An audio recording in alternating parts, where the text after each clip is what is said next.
My pearl here is nurturing a culture of innovation really builds strong professional relationships.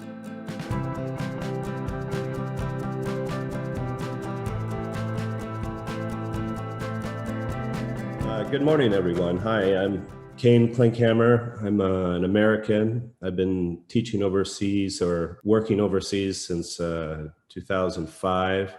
I'm currently the secondary principal at Jim's American Academy, where I've been for the last 4 years. This is my fourth and final PTC course, and it's all been good. And today, for my pearl, I want to talk about how cultivating a spirit of innovation in a school can improve professional relationships.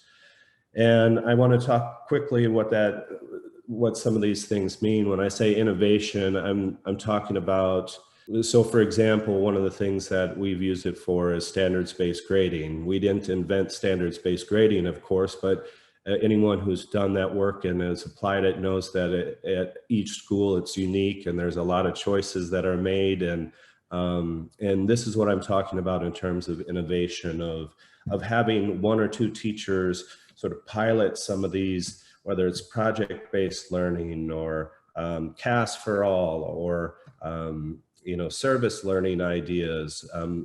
During COVID, we've had a lot of work that is being done with social emotional ideas that have been floating around. And what this has done for, kind of my relationships with teachers and the atmosphere that it's created in the school. And I think it's just been really positive. And like any pearl, I can take absolutely no credit for this. I learned this from my predecessor, my mentors, and have adopted it. And I've just enjoyed the fruit that I've been able to reap from it. And I think one of the first things that you need to do is you need to have an evaluation process that's based on a growth model.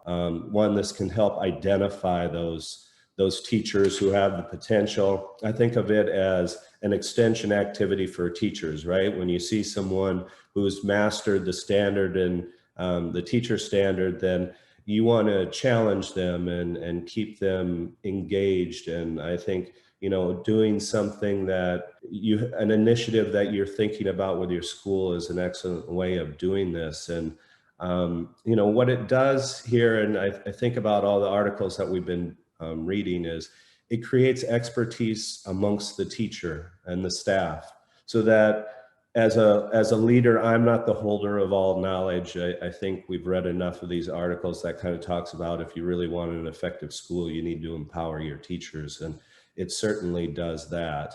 And I think they can also build an FAQ list so that when you roll it out to the broader community, you already have learned from your mistakes, and hey, when I ran up against this was how I solved the problem.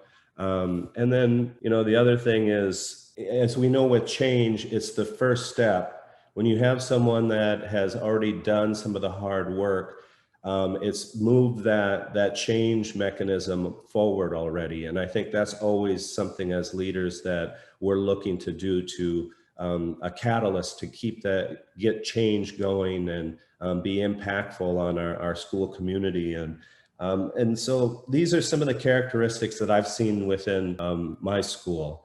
I think it's created an environment of risk-taking because of this. It's helped my staff become more reflective on their practices.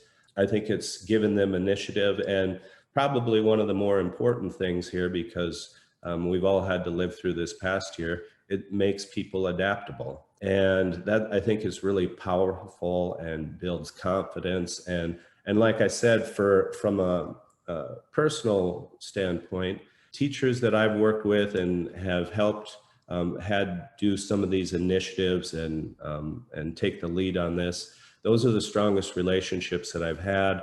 I've been trying to develop leadership skills in them. And I just have had a lot of positive effects that have come out of that. And so that's why my pearl here is nurturing a culture of innovation really builds strong professional relationships.